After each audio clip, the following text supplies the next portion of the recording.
Hi guys, welcome back to the Oak Farm Firewood YouTube channel. It is Wednesday the 4th of June and I've managed to pick up the camera today. This morning I did a few deliveries, but in a minute we're about to start processing on the Palax. I'm just going to top up the burner because we are running the kiln at the moment. We've got some pear wood in there for a customer and we also have some standard firewood in there that I just topped up the kiln with to make it worth the batch. We've currently got some alder on the timber deck. I'll show you when we go over there. I'm just cutting into rings for the Kinlet Pro to make into kindling. I'll show you some I did the other day. And then we're going to go back onto some standard firewood once I've cleared up those bits of alder. So yeah, we're going to be jumping on the Palax today. It's a nice day, not too hot, nice breeze, so it should be quite comfortable processing.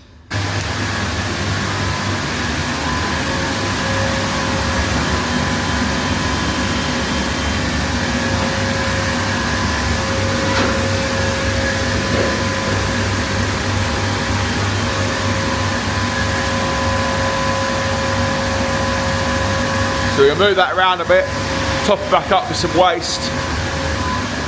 I put some bigger clumps in, but also put a lot of this waste in, try and get rid of it. Current humidity in the kiln is at 22.3. We want to get that down to about 15 or less, to be honest. Between 10 and 15% before we take out the wood. I'm just going to drop our target down to 19.5, that'll do. The green light means the fan is on, the extractor fan, and that will now likely start coming down. It mixes fresh air in with the kiln and expels any wet air. As you can see, it's starting to come down now. So we'll top up the burner and then we'll get processing.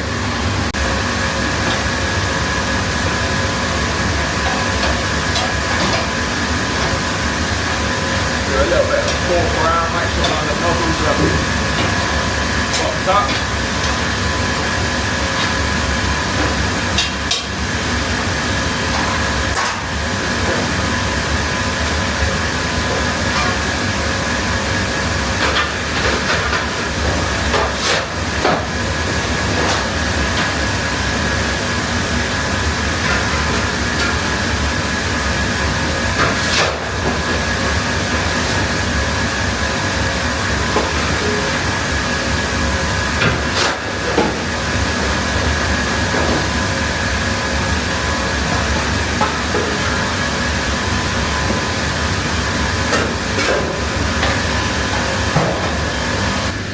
So I do try and use up as much of this small waste as possible during the day because it doesn't last as long and we would like to try and get through it because we can't really use this for anything else.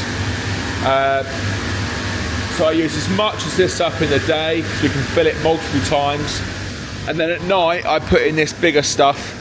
I put a little bit in the day just to create a little bit of an ember layer because that other stuff breaks down to fine ash. But yeah, mainly this stuff is used for at night. I'm attempting to get about 3 nights out of an IBC. So, it does last a little while. As you can see, the gasification boiler working its magic. Pretty much no smoke whatsoever. Nice clean burn. And you won't see much in here because at the front there's just burner fuel, but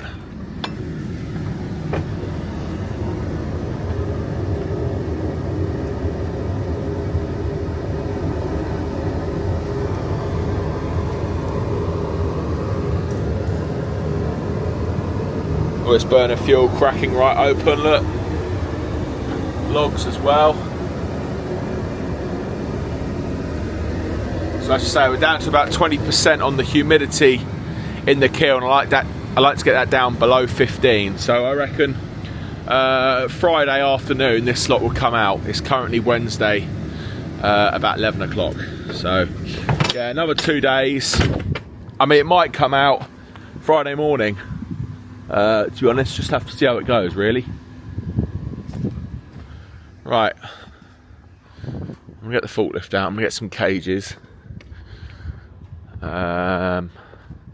Pick up the sawdust that's on the floor, and then we can get going. Oh, another thing I've got to do, and we'll just show you now. When I've finished with the machine, we like to spray it down with diesel, the blade and the bare metal where the paintwork's come off down in the splitting area. So I've done that, and as you can see, there's a bit of grime on the blade just where we were cutting kind of green ash. Green ash is quite bad for it, but where I've sprayed it with diesel, it's helped peel it off. Now it might be okay to have a go of it now because it has dried out and it's peeling off itself, but I think I might just get the scraper and go round the blade, peel off all this crap, because that reduces how much drag the blade's got and allows the bigger diameter stuff to, like this. This is complete max diameter for this machine. It might not even go through this bit, if I'm honest. But that allows it to go through a lot smoother, a lot quicker. So yeah, we'll give a bit of a grease up. I'll spray it with diesel again, and then scrape off that grime. 10 minutes here is going to be worth it for the rest of the day's processing. Okay, so first job I'm going to do is just respray this. Like I said, I sprayed it last time I used the machine a few days ago. Let that soak into all the grime. Try not to get any on the belts because it will help it slip. But that will help peel off the worst of it. Now I'm just going to take this back cover off. 13mm. So there's quite a few grease nipples on this machine, but all in one area. So all these bearings here, 1, 2, 3, 4, 5, 6, and there's one on top of that ram as well. So yeah, 7, because the electric motor's down there and it's a straight shaft with this little plastic coupler thing. That just stops any shock, I think. And the same this end to go to the hydraulic pump, and that is just a solid shaft. You've got multiple bearings there where it's bolted to the frame. Put on new belts about 2 months ago and they're still alright. Nice and tight. So it's just a case of giving these a bit of a grease up. Just wiped off the top of the nipples there. And try and do this every day or every other day that we're using the machine. There we go.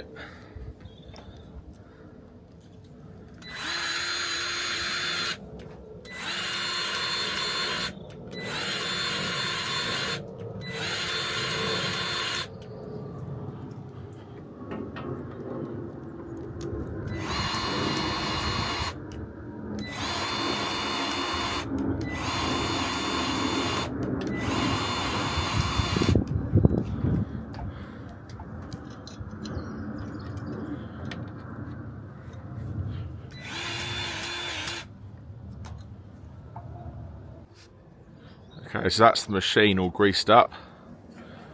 Just going to show you what I mean by the grime. All this black stuff here is all built up, I like to call it starchy stuff, but basically sappy wood. And because I sprayed diesel on it when I last used it, it's flaking off really quite easily.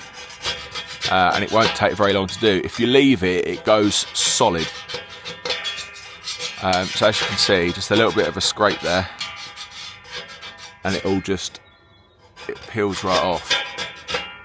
That all builds up, and that slows the blade down dramatically. So I'm going to go around this quickly, do both sides of it, and then we'll be flying when we turn it back on again.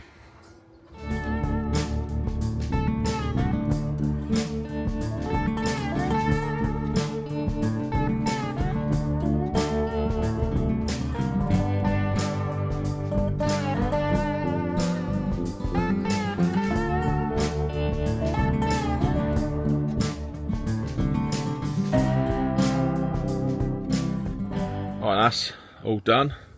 Just gonna give it a final spray. Lubricant.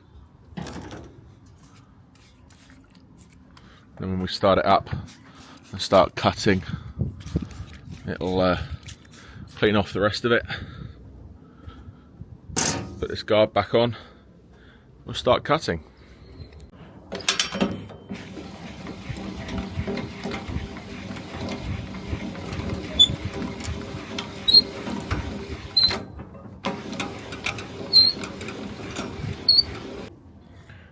Put this cover back over.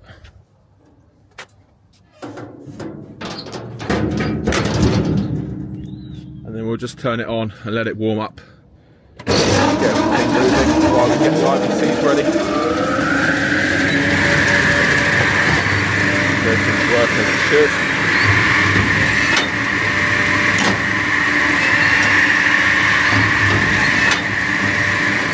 Yeah. So as you can see, I'm not running a blade at the moment because I was making kindling rings before, but I will be putting in the 4-way knife because this all needs to be splitting in half.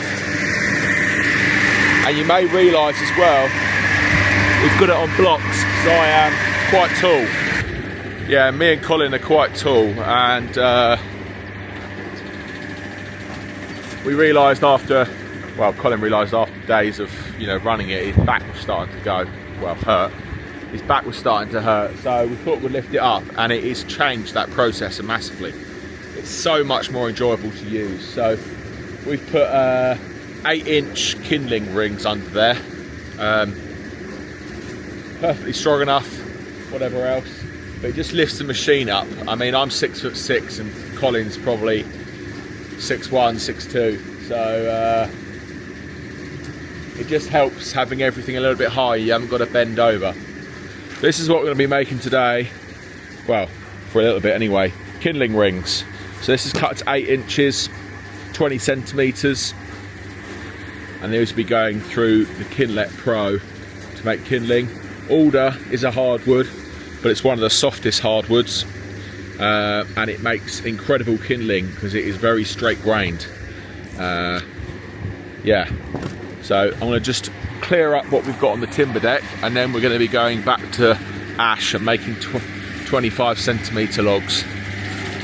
So we'll get the Doosan out, Daisy the Doosan, get some IBCs here, and we'll get going.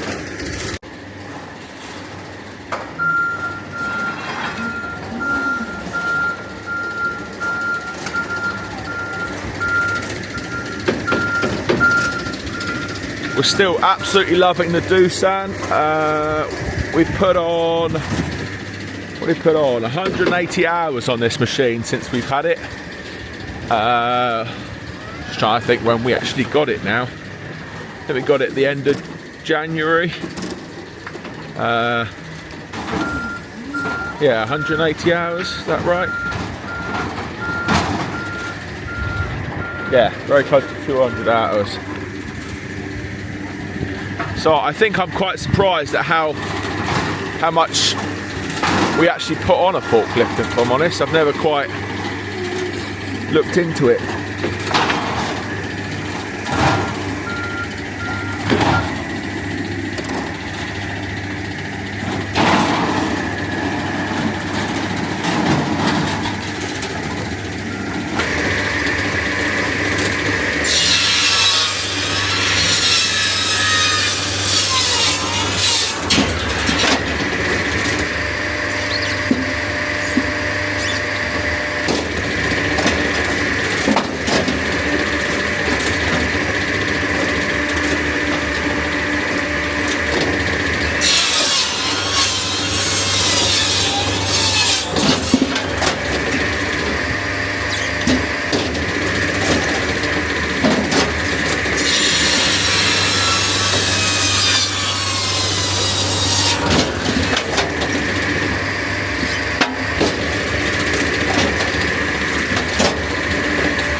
Right, so I've taken off some order that was too big for the machine.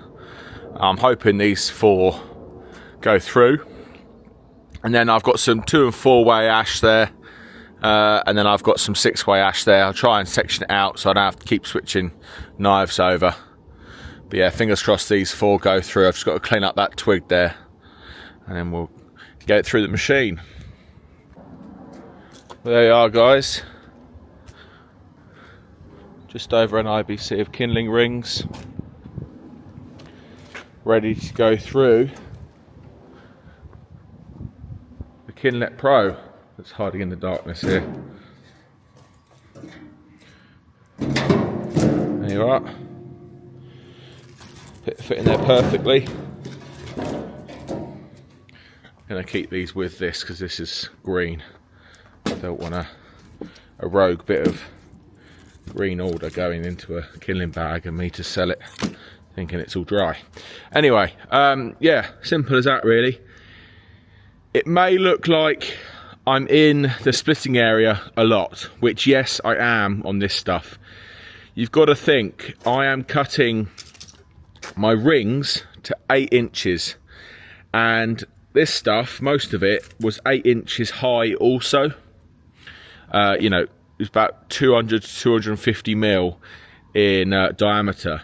So you're cutting an 8-inch ring and it's 8 inches tall. The likelihood of it dropping and falling are quite high. Now, because the height is the same as the width, so you've got all that momentum of dropping down, the likelihood of it sitting upright, it is quite low with this size wood.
Well, there you are, guys. There's a little video of processing on the Palax C750. It's a great little machine for the smaller timber. It does struggle on the bigger timber. Maybe I do need a new blade for it, but it gets through the little timber absolutely fine. Obviously, up to about 200 mil, 8 inches is what I use this machine for, and then we start putting stuff through the Firewood factory inside. So it is just to clear up the smaller timber, and it does that very well. Sorry about the lack of videos again, guys. I have actually been on holiday, went out to Italy for a friend's wedding, and it was absolutely gorgeous. So I had a bit of a 10-day break basically, and we're going to be back to it now. We've got some more bulk bags to fill up at Oak Farm. We've also got some more cages to fill up as well. Timber, we've still got quite a bit of timber in. We're not actually currently buying any timber, just for cash flow, but we do still have quite a lot in, and it'll be nice to clear it all up. So thank you all for watching this video. I hope you found it interesting. Trying to get some new angles on things with the digger. Let me know what you think in the comment section below. If you did like today's video, don't forget to hit the thumbs up button. It really helps the channel grow. I'll see you guys in the comments, and I'll see you on the next one. Cheers.